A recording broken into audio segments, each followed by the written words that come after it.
32 twikwe ko abakoroni n'abantu batwononera zo turabikurako igitoro rero yavuze ati liberalisation ni byiza kuko n'abahinga mu by'ubutunzi mbe hamwe igitoro wovuga yuko umwe wese yigurira basi umwe wese akidandaza nta ngorane zirimo none amare kukigura ayakura igitoro ngo marundi ego wewe uri umunyagihugu ufise moto ukigura marundi none ubundi yo kigura yahe yega n'ikibazo none wewe dufate George agiye kugura igitoro i Dar es Salaam akigura iki ntegura amadolari none amadolari yakuye he ko twe mu gihugu tuzi ko amadolari ari make ayakura he yega n'ikibazo canke hari abantu bayafise bashobora kuyasuka mu gihugu kugira ubutunzi bwacu busambuke igara umuntu ashobora kuvuga ati bajya baratunaniye mu by'umutekano barugaye kuko hari abantu benshi baguma gonganya umutekano abandi bakavuga bati mu bya politike abanyagihugu bose barapanze kuva giheta hariya muri commune Marangara sigiye nta giheta iriyo hari gushika hariya mu Kayogoro Inkaramanyenye ati rero kugira tubahane tubacangaye mu by'ubutunzi iga n'urugamba tugwana rero urashobora kuvuga uti none ko bavuze ngo turiberalize amahera cavahe yuko kigura i Dar es Salaam mbe hozaza nk'umuntu akavuga ati ugira sambura Burundi reka shire y'imiliyoni muri yari y'amadolari bicika ivyatsi amarundi acika ivyatsi tuja tubigira gute ego uri kuragwara intambara uraraba hose mu mpande zose ukavuga uti ivyo byose ari kintu bagomba gucikako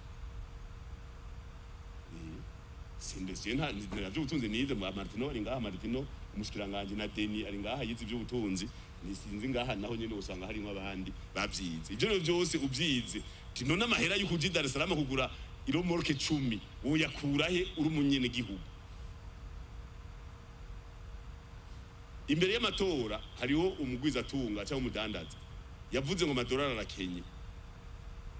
je namutumye ko turaganira wewe ugenda urabwira abantu ngo ni nk'iyi leta ngo amadolari arakenye yodandaje imyaka ingahe ngo 30 none mu myaka 30 wadandaje winjije amadolari angahe nta na rimwe none yozanwa nande ko wewe wavuga ko imyaka 30 atana rimwe wazanye urutwa n'umwene gihugu ngaha ibuye afise ibiti bitatu by'ivoka yamuye ibiro 1000 itoni imwe tuzi ko azanye amadolari 1000 mu gihugu amadolari amajana ku giciro cy'ubu n'amadolari amajana 250 turavye iryo cyiciro mugura ko mavoka ugasanga urushijwe n'umwene gihugu afise igiti kimwe kivoka ibiti bitatu mugabo wewe ukigira ngo umudandaza ukagenda no mu modoka zitaboneka indani hanyuma gatuvuga ngo urakaze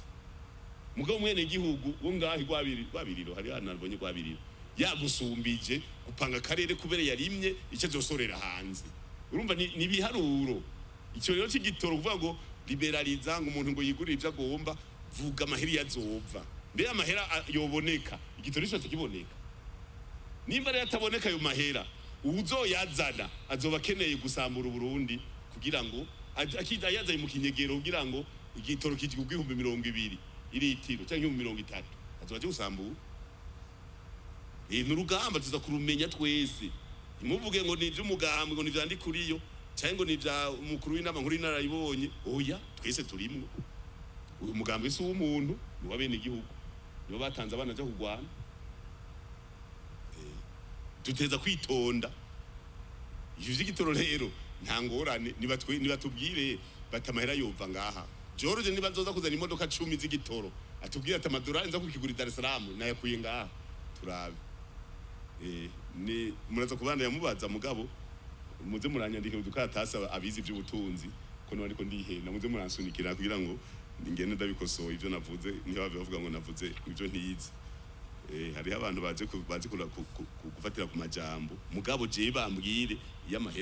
amahera ariho n'uwigitorisha kiboneka nimba rero hariho umuntu yayenyegeje ahantu zabura hehe yoca azana amahera ngo aze kuzana igitorisha 50 by'amadolari